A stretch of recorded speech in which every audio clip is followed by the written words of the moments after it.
A toda persona que venga con el deseo de aprender o de conocer al Señor. ¿Amén? Vamos a ponernos en pie. ¿Qué les parece? Vamos a orar en primer lugar para darle gracias al Señor y pedir que sea Él quien nos dirija en esta mañana. Oramos.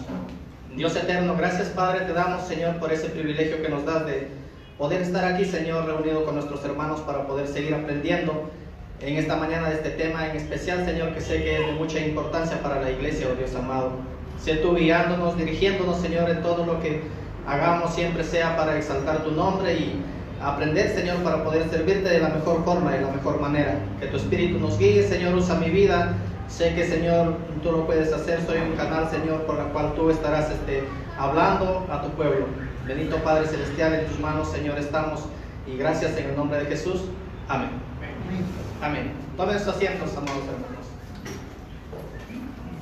Bueno, ahí está el tema de esta mañana que me ha tocado exponer acerca de lo que es las finanzas eclesiásticas.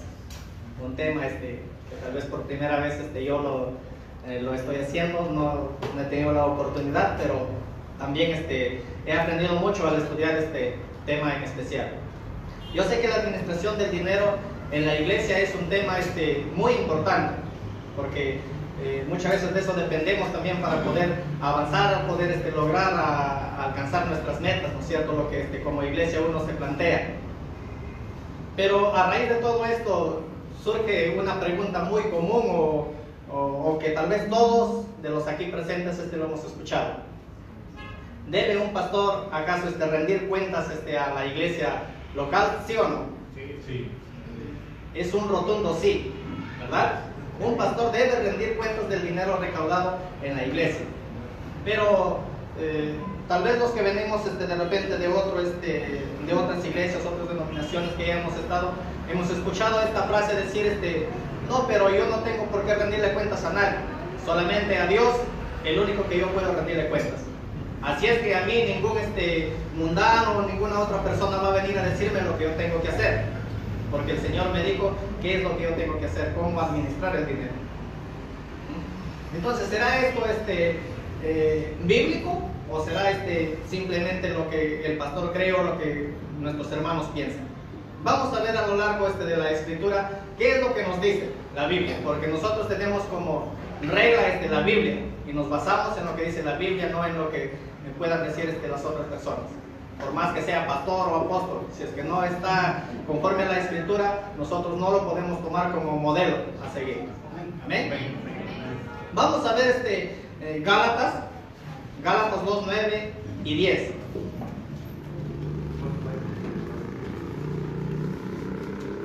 Ya saben que tenemos que estar con nuestras Biblias. Gálatas 2, 9 y 10. 2 versículos. Yo lo voy a leer mi Biblia es Reina Valera y lo voy a leer así. Dice: y reconociendo la gracia que me había sido dada, Jacobo, Cefas y Juan, que eran considerados como columnas, nos dieron a mí, está hablando Pablo, y a Bernabé, la diestra en señal de compañerismo, para que nosotros fuésemos a los gentiles y ellos a la circuncisión. Solamente nos pidieron que nos acordásemos de los pobres, lo cual también procuré con diligencia hacerlo. A raíz de todo esto, a raíz de esta petición que hicieron Pedro, Juan y Santiago, nace un incentivo que le da como que para Pablo, aunque él también dice que en su corazón sentía hacerlo. Vemos que Pablo durante su tercer viaje misionero, él organiza una colecta para los hermanos en Jerusalén.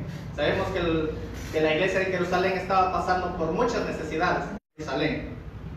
Entonces vemos que este hecho no solo lo llevaba a involucrar a las iglesias que Pablo había fundado, porque Pablo había sido un misionero que había levantado un montón de iglesias en distintas partes del mundo, ¿no es cierto? En este caso de Asia, África, había levantado iglesias. Entonces Pablo decide involucrar a todas estas iglesias y pues vemos que en el libro de 1 de Corintios 16, 13 vemos que Pablo da algunas instrucciones de cómo se debería hacer esto. A ver si alguien me ayuda ahí, 1 de Corintios 16, 13. Ya, yo tengo que poner ahí. A ver. Manténganse alerta, permanezcan firmes en la fe, sean valientes y fuertes, hagan todo con amor. Amén. Vemos que 1 de Corintios 16, 13. ¿Sí? 13. Allá. Me parece que es segunda, creo que me equivoqué. A ver, el 3 dice: luego cuando llegué daré cartas de presentación a los que ustedes hayan aprobado y los enviaré a Jerusalén con los donativos Amén. que hayan recogido. Amén. Esa es. Bien. Entonces vemos que aquí Pablo involucra también a personas, ¿no es cierto? Personas que sirvan como representantes o como administradores o guardianes o alguien que vigile la ofrenda. Entonces Pablo organiza, bajo este contexto, organiza todo es un sistema de organización. Él no hace nada así al azar, sino que planifica. Recuerden que esta colecta fue o demoró años, no fue así de un momento a otro, sino que él planificó más o menos aproximadamente durante 10 años duró esta recolección de bienes. Y en ese tiempo no era de que alguien iba y daba un cheque o daba algo en efectivo, sino que las donaciones eran en oro o plata, ¿verdad? Entonces, vemos que involucró a muchas personas. ¿Cuál era la finalidad o cuál era el propósito de Pablo para haber organizado esto? El propósito era de que cada iglesia enviara un representante para garantizar la seguridad del dinero, ya que era una ofrenda muy generosa y existía el peligro al robo o pérdida, ya que era un recorrido bastante largo que ellos tenían que hacer. Entonces, si vemos todo el contexto, vemos que Pablo tenía muchos opositores. Tenía entre ellos del gobierno, líderes religiosos y la misma gente que no conocía al Señor. Por ejemplo, en el caso de enemigos gubernamentales, vemos a Félix cuando él va y se presenta y le dice que él había llevado ofrendas. Dice que Félix lo extorsionaba, por así decirlo. Lo paraba llamando siempre con la finalidad de que él lo sobornara y que le diera, ¿no es cierto?, un dinero.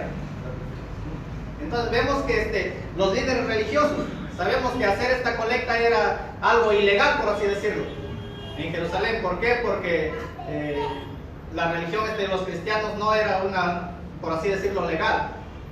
La única religión que podía hacer este tipo de colecta eran los judaizantes, ¿cierto? Entonces ellos sí podían recolectar para levantar su templo, pero el cristianismo no.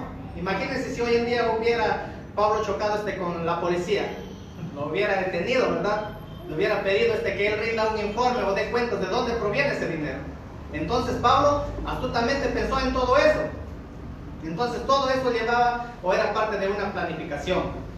Porque él dice: yo no me he preocupado solamente de dar un informe a los de la iglesia, sino que incluso a los no cristianos, para que nadie tenga que decir o que hablar de mí o pensar que yo soy un estafador. Amén. Entonces, a raíz de todo eso, vamos a ver cuál es el diseño o sistema de administración que Pablo utilizó para entregar este donativo a Jerusalén. En primer lugar, vemos que él convocó a una comisión de personas representativas de cada iglesia para que sirvan como administradores, con el fin de garantizar la entrega personal de la ofrenda a la iglesia de Jerusalén. Lo que Pablo quería o anhelaba es que existiera total transparencia ante cualquier oponente. ¿Qué razones tenía Pablo para poder pensar o para poder prevenir todo esto? Uno, Pablo tenía muchas razones. Por ejemplo, hoy en día la gente piensa que aquellas personas que roban, aquellas personas que estafan a otras personas se encuentran fuera en el mundo. Eso es lo que la gente cree, ¿no es cierto? Pero dentro de la iglesia, pues, prácticamente es imposible que pase eso. Nos conocemos todos y por así decirlo, hasta sería de mal gusto poner a una persona para que te vigile qué es lo que haces con el dinero. No necesitamos de eso, simplemente nos conocemos y bastaría con un fuerte apretón de manos y decir: no, hermano, tú tienes toda la confianza para que hagas todo lo que quieres. Entonces Pablo tenía esas razones. Entonces no se imaginaba, pues, como le decía, a un pastor cometiendo este tipo de cosas. Entonces, pero Pablo apoyaba o avalaba este tipo de manejo o este tipo de pensamientos que la gente hoy en día tiene. de que simplemente vamos con un apretón de manos y sellamos todo eso. No, ¿verdad? No. Vemos que Pablo no apoya este tipo de cosas. Él dice, es necesario que aunque sea entre cristianos, nosotros tenemos que hacer las cosas transparentes, ¿verdad? Tiene que haber o tiene que manejarse totalmente, con total transparencia todo esto. Entonces él dice que existen varios grupos. Cuando uno dona o hace algún donativo, existen varios grupos que necesitan ser informados. Por ejemplo, la persona que te trae un donativo, él necesita ser informado para qué lo vas a usar o de qué manera lo vas a dar uso a ese dinero. Entonces, la gente que dona, la misma gente o los administradores que le acompañaban a Pablo, ellos también necesitaban una información. Las mismas personas que iban a recibir el donativo también necesitaban una información, ser informado acerca de las ofrendas, ¿verdad? Y aún los enemigos de Pablo que estaban en Jerusalén, ellos necesitaban también ver que Pablo no era ninguna persona que los estafaba o que estaba haciendo todo de repente a escondidas. Entonces era necesario todo eso. En segundo lugar, los administradores dicen que eran personas nombradas por la iglesia, ¿verdad? Eran personas que eran nombradas por la iglesia. No, Pablo no fue así, le dijo, hermano, yo quiero que tú me ayudes o me acompañes en esta obra. No. Pablo dejó que la iglesia sea la que se encarga de elegir a la persona que la representara. Entonces la elección fue de la iglesia, no fue de Pablo. ¿Para qué? Para que si es que algo llegaba a pasar, era la iglesia la quien había nombrado y no podían culparle a Pablo y decir, fuiste tú el que me elegiste, ¿no? Entonces era la iglesia quien elegía a la persona que lo iba a acompañar. Entonces vemos que acá se menciona muchas personas. Por ejemplo, en Hechos capítulo 20, verso 4, encontramos que las personas que lo acompañaron a Pablo fueron Sópater, hijo de Pirro de Berea, Aristarco de Tesalónica, Segundo de Tesalónica, Gayo de Derbe, Timoteo de Listra, Tíquico de Asia, Trófimo de Asia o Éfeso. Entonces vemos que estos representantes eran de casi todas las iglesias que Pablo había fundado. El propósito era de que cada congregación tenga la seguridad de que alguien de su localidad viajaba con el comité, no solamente para vigilar lo que Pablo hacía, sino que también para que fuera su representante allá en Jerusalén, ¿verdad? Y como tercer punto vemos que estas personas eran nombradas y reconocidas por la iglesia. En 1 Corintios 16:3, lo que leyó el pastor, vimos que era responsabilidad de la iglesia escoger su enviado, que no era Pablo, como le decía él, el que lo escogió, sino que fue por la iglesia que fueron nombrados. Y también vemos que existía una distancia entre Pablo y la ofrenda. Pablo era el que había organizado todo esto, pero él en ningún momento trató de ser o de tomar protagonismo. Es más, él dice que de repente en ese viaje ni él estaba seguro de que él iba a ir, porque ya más adelante dice que si es necesario que yo vaya, también voy, dice Pablo, ¿cierto? Entonces él siempre se mantuvo alejado, él siempre se mantuvo una distancia de la ofrenda. Entonces la actitud de Pablo muestra el cuidado y el respeto que él tenía por esta ofrenda, tal como lo dijo a los ancianos camino a Éfeso, camino a Jerusalén, le dijo: ni la plata, ni el oro, ni la ropa de nadie he deseado. No, nada de eso he deseado, dice Hechos capítulo 20, verso 33. Entonces vemos algunos principios que Pablo nos da. Si bien es cierto, de repente han pasado muchísimos años entre la generación de Pablo y nosotros, pero vemos que estos principios aún pueden ser aplicables hoy en día en nuestras vidas, aplicables a la iglesia, ¿verdad? Vemos que Pablo, él se organizó, él no hizo nada hacia al azar, no es como de repente algunos hoy en día decimos, no, vamos a ver qué es lo que el Señor dice, no, sino que él planificó. Era un hombre muy detallista en ese sentido, ¿verdad? Entonces es una enseñanza para cada uno de nosotros. Nosotros también, si Pablo, siendo un misionero, siendo un apóstol con un grande ministerio, él se preocupó en rendir cuentas. ¿Por qué nosotros vamos a decir no, yo no tengo que rendirle cuentas a nadie. Entonces ese es el segundo punto. El tercer punto es, vamos a ver cómo se aplican estas enseñanzas o cómo se aplican estos principios a nuestro contexto de hoy en día, ¿verdad? Como decía, como ya, aunque había pasado, aunque haya una larga distancia de tiempo, nosotros tenemos que también tomar este ejemplo o este modelo, estos ciertos principios que son fundamentales para aplicarlo en nuestros días. Vamos a ver un par de versículos para recapitular todo el contexto que habíamos estado estudiando. Segunda de Corintios 8, 20 al 21.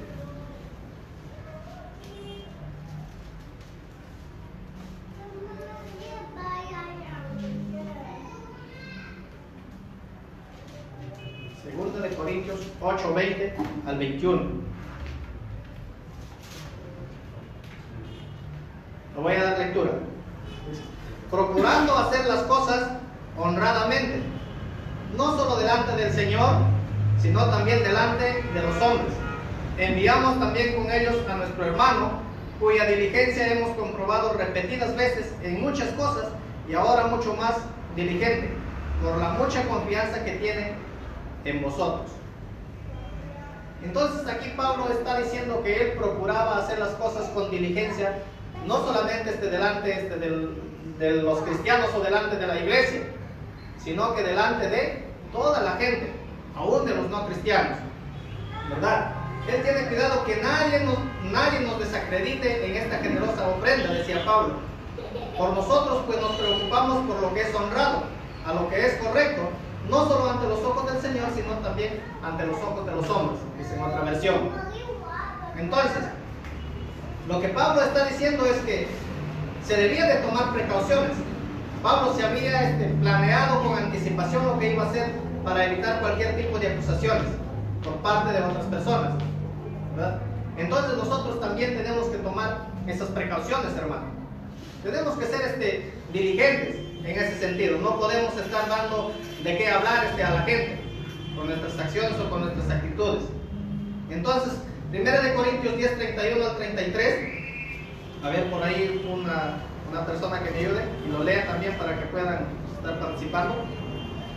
10, 31 y 33 al 33. 10, 31 al 33. Amén. Dice así: sí, pues coméis o bebéis o hacéis otra cosa, hacéis todo para la gloria de Dios. No seáis tropiezo ni a judíos, ni a gentiles, ni a la iglesia de Dios, como también yo en todas las cosas agrado a todos, no procurando mi propio beneficio, sino el de muchos, para que sean salvos. Amén.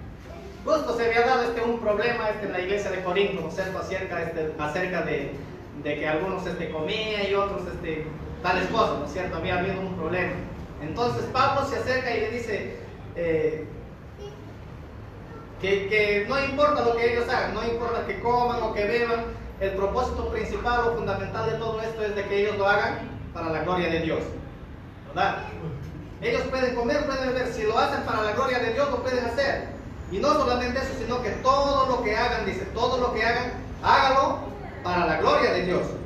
En todas las cosas yo trato de agradar a Dios, decía Pablo. Entonces, incluso en el manejo del dinero nosotros tenemos que hacerlo para agradar a Dios.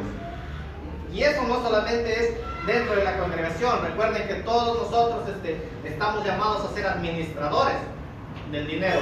En nuestro hogar, en nuestra familia, nosotros tenemos que ser administradores y tratar de poder ser diligentes en eso. No de repente gastando de una manera descontrolada, sino que hay que aprender a ser diligentes, hermano. Si es que yo, por ejemplo, me organizo o planifico y digo no esto y decido también separar una parte para la obra del Señor, yo tengo que cumplir con eso, tengo que ser diligente y no tomar ese dinero y poder cubrir mis necesidades si ya está destinado para el Señor. Si no, ejemplos tenemos, qué es lo que pasa a veces cuando cogemos algo que nosotros ya hemos prometido al Señor que vamos a dar. Tenemos el ejemplo de Ananías y Zafira, por ejemplo. ¿Qué pasó con ellos? Ellos habían vendido su heredad y cuando fueron a presentarle ahí a la congregación dijeron en tanto lo hemos vendido. Y estaban mintiendo, estaban cogiendo parte de la heredad para quedarse con ellos, ¿verdad? ¿Y qué pasó? En ese momento dice que ellos inmediatamente murieron. Nosotros por la gracia y misericordia del Señor, cuando hacemos eso no morimos, pero recuerden que eso es malo. No estamos agradando al Señor si estamos haciendo eso. Amén. Entonces nosotros hay que tener muchísimo cuidado, muchísima responsabilidad con respecto a la ofrenda para el Señor, o algo que nosotros ya hemos destinado que es para la obra del Señor. Amén. Entonces, Pablo, él está diciendo que debemos de tomar precauciones. Él había planificado con anticipación, como le decía. Entonces él dice que no seamos de tropiezo ni a judíos, ni a griegos, ni a la iglesia de Dios. ¿Qué pasa hoy en día? Muchas veces, tal vez yo he podido ver, no sé si ustedes, ¿qué pasa cuando sucede este tipo de cosas o se maneja de una manera ilegal, por así decirlo, el dinero? Muchas veces uno es piedra de tropiezo para otras personas. Incluso dentro de la congregación se ha escuchado voces, comentarios, pero mira, el hermano él no rinde cuentas de nada. Y a veces la gente tiene un buen corazón, pero al ver todo eso, al ver que no necesitan, reciben un informe, hasta allá no dan para la obra del Señor. ¿Por qué? Porque a veces uno promete y dice necesitamos para tanto, y cuando llega al final ves que el dinero desapareció, pero no se alcanzó la meta o el propósito para el cual fue destinado ese dinero, ¿no? Entonces estamos siendo piedra de tropiezo, y muchos tal vez muchas personas que de repente hasta se han alejado de los caminos del Señor por causa de eso, y viendo que es algo que se puede evitar, hermanos. Entonces Pablo dice, yo no quiero ser piedra de tropiezo ni a judíos, ni a griegos, ni a la iglesia de Dios, así como yo también procuro agradar a todos en todo. No busco mi propio beneficio, sino el de muchos para que sean salvos. ¿Eh? Entonces, cuando nosotros hacemos las cosas con transparencia, con rectitud, muchas personas no cristianos pueden llegar a los caminos del Señor. ¿Por qué? Porque ven, las cosas cómo se manejan, las cosas con transparencia, ¿verdad? Entonces, cuando tomamos precauciones para no permitir que el mundo menosprecie el Evangelio, vamos a ver algunos pasos a seguir. Es bueno que nosotros tengamos un plan desarrollado. Debemos saber qué es lo que tenemos que hacer y no estar improvisando cuando nos encontremos en algún momento de dificultad, ¿verdad? Nosotros tenemos que tener un plan organizado, hermanos. Tenemos que sentarnos y cuidadosamente tenemos que analizar cuáles son nuestros enemigos, o cuáles son las contras, o lo que puede pasar en el camino. Tenemos que prever todo eso, ¿verdad? Entonces es bueno mantener con cuidado cualquier archivo, datos y comunicación escrita. Tenemos que tener pruebas si de repente en algún momento estamos en alguna circunstancia difícil, nosotros tenemos que refutar que todas las acusaciones que podamos recibir es incorrecto. Pero para eso tenemos que tener material, debemos de archivar todo tipo de material que sea necesario. ¿Ven? Entonces, en los tiempos de Pablo, vemos que en ese tiempo no existía el Microsoft Excel, ¿no es cierto? No existía ese tipo de cosas. Hoy en día nosotros tenemos todas las herramientas necesarias para poder hacerlo. Tenemos las facilidades, tenemos la tecnología hoy en día. Pero en los tiempos de Pablo no existía eso. Sin embargo, él y su equipo llevaron todas las cuentas en orden. Esto, de hecho, como por así decirlo, esto requiere tiempo y atención, ¿verdad? Esto necesita tiempo, necesita atención, que nosotros le pongamos interés a ese tipo de cosas, siempre y cuando lo queramos hacer. Pero si no lo queremos hacer, sí hay un montón de excusas que podemos poner. No, pero es que estaba en esto, y podemos enumerar no sé cuánto para poder evadir nuestra responsabilidad, ¿verdad? Hoy nosotros, como les decía, tenemos todas las herramientas necesarias. ¿Qué nos cuesta si no puedo de repente rendir un informe mensual, por lo menos un informe anual?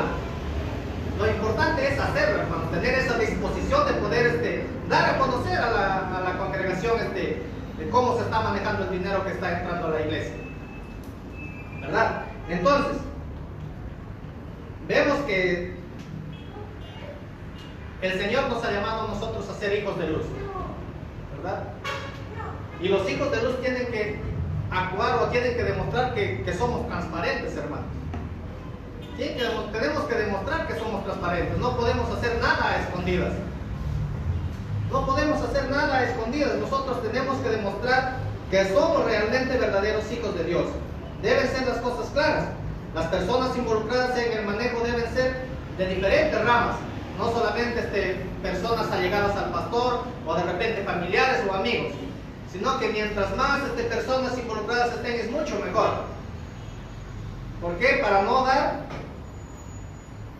que hablar a la gente, ¿no es cierto? Para que la gente no hable mal de la iglesia, porque al final cuando hablan de un cristiano no hablan de la persona, sino que se deja mal el nombre de Cristo, hermanos, ¿verdad?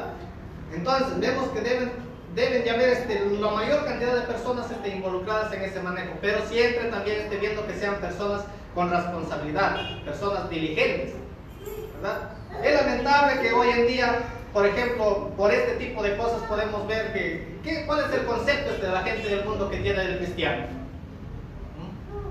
Yo personalmente en el ámbito laboral o personas que conozco, por ejemplo, me dicen, oye, estás estudiando, ¿verdad? Ah, sí, me estoy preparando, digo, para poder servirle al Señor de una mejor forma. ¿Pero qué? ¿Vas a ser pastor? Dice, y al pastor inmediatamente lo relacionan con dinero, ¿verdad?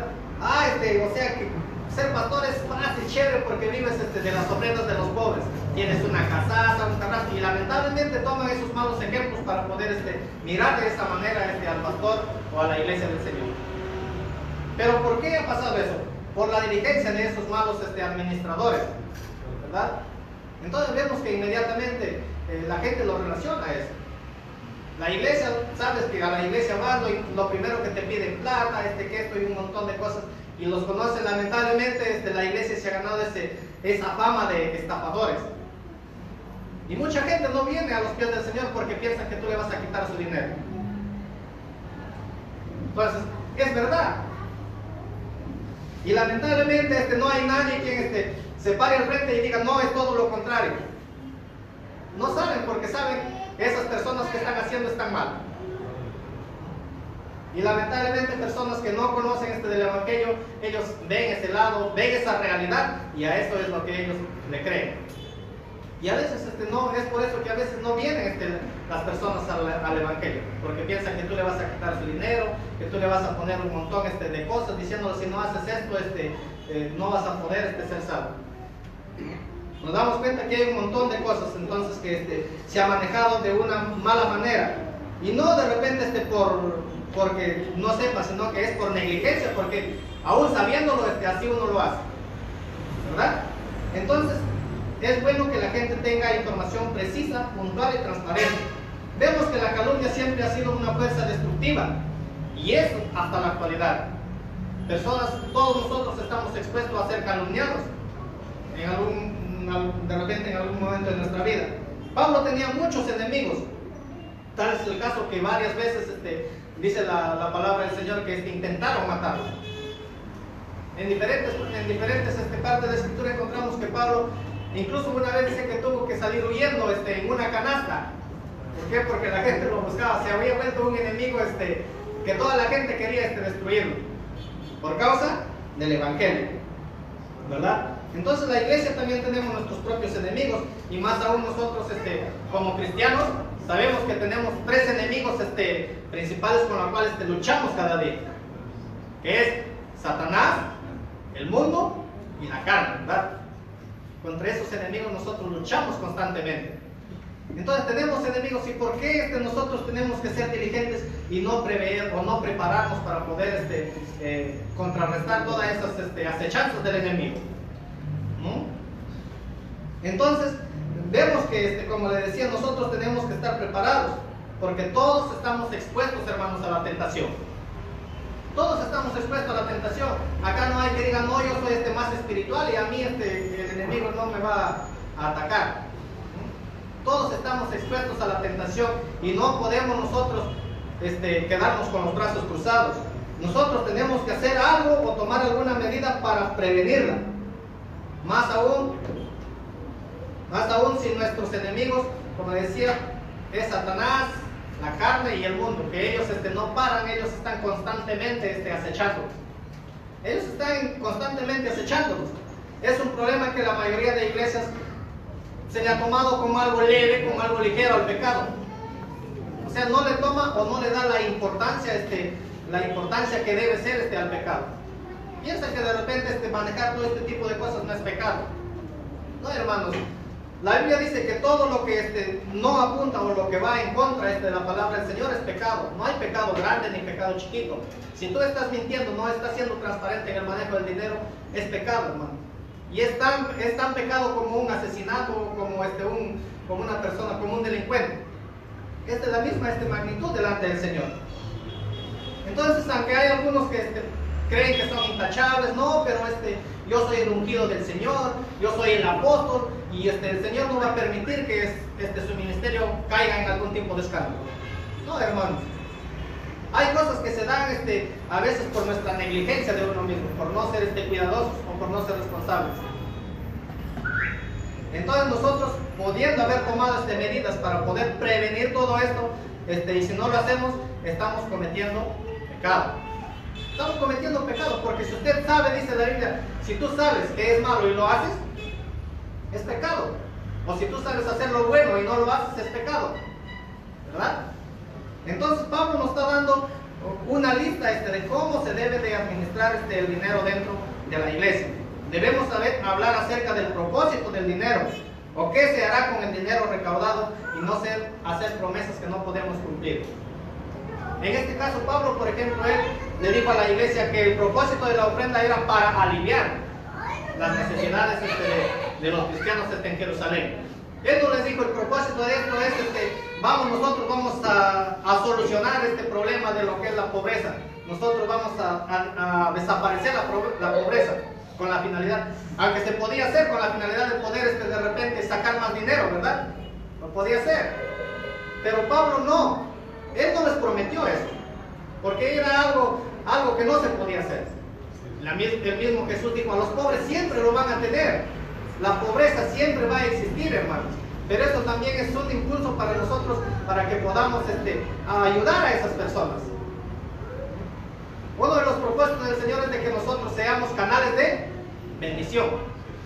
Y si lo tenemos a esas personas, es una oportunidad que el Señor nos está dando para poder extenderle la mano, hermanos. ¿Verdad? Entonces el propósito de Pablo no era solucionar el problema de lo que era la necesidad o la pobreza. Él fue claro y dijo, no, vamos a poder aliviar o aligerar la carga que nuestros hermanos están pasando. ¿Verdad? Entonces, lamentablemente, pues como les decía, hoy en día se hacen promesas que no se pueden cumplir. ¿Verdad? Vamos, por ejemplo, hermanos, necesitamos una colecta, vamos a hacer que toda la esperanza, todo el porvenir vengan a los caminos del Señor. La gente entusiasmada de repente da su dinero, y ¿qué pasa cuando ves que nada de esto sucede? La gente se decepciona, ¿verdad? ¿Por qué? Porque estás haciendo una promesa que tú no lo puedes cumplir, ¿verdad? Entonces, en ese sentido, las cosas tienen que ser claras, se tiene que hablar acerca del propósito. Pablo prometió que esa ofrenda iba a ir dirigida a Jerusalén, y es ahí donde llegó. Es ahí donde llegó.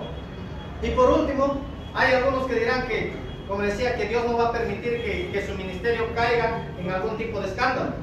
El hablar de ser prudentes es para otros, no es para mí. Yo soy el ungido del Señor, y así es que nada de esto va a pasar conmigo. Vemos que Pablo él sí rindió cuentas.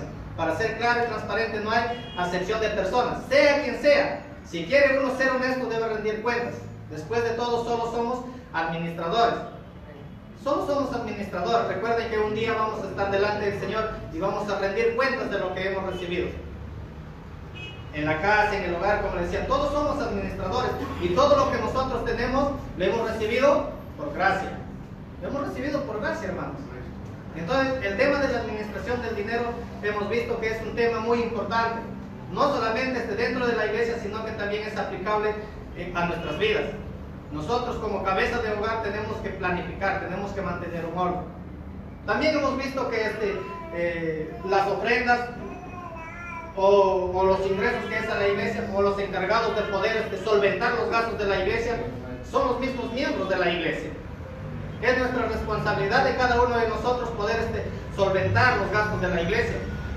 Pablo lo dijo, ¿no es cierto? Y acordó, o les dio algunas pautas y le dijo a todos los representantes de la iglesia, es que cada domingo le dijo que separaran una ofrenda, o que dieran una ofrenda para el Señor, para que cuando Él llegara, no tengan que recién estar recogiendo ofrenda. ¿Ve? Entonces nuestra obligación, nuestra responsabilidad como cristianos es proveer para la obra del Señor. Gracias a Dios damos que aquí en Gracia Urbana podemos estar seguros o podemos ver que se lleva con transparencia las cosas. Hermanos, así es que si uno ve que aparte de que te enseñan una buena doctrina, las cosas son claras, son transparentes, tú sabes en qué se está invirtiendo el dinero que estás dando. Entonces, ¿por qué, hermanos, no disponer nuestro corazón y poder aprender a tener un corazón generoso? ¿Verdad? Entonces, hagámoslo, hermanos, seamos diligentes. No ya, la verdad, personalmente yo sí, a veces cuando me voy y quiero hablar del Evangelio, a veces estoy cansado porque inmediatamente te relacionan como una persona que va a pedir plata o que va a estafar. Entonces, hermanos, nosotros que conocemos el Evangelio, pues vamos a ponerle punche en eso y poder llevar el Evangelio, enseñarle tal cual la palabra dice y ver que no es así. Que también aún en medio de todo esto, esta confusión que ha habido, hay iglesias que aún todavía sí se manejan con rectitud. Si son transparentes y que saben darle el uso adecuado al dinero. Amén, hermanos. Pónganse de pie, vamos a darle gracias al Señor. Yo sé que el Señor en esta mañana nos ha hablado a nuestro corazón, y si es que nosotros hemos estado siendo diligentes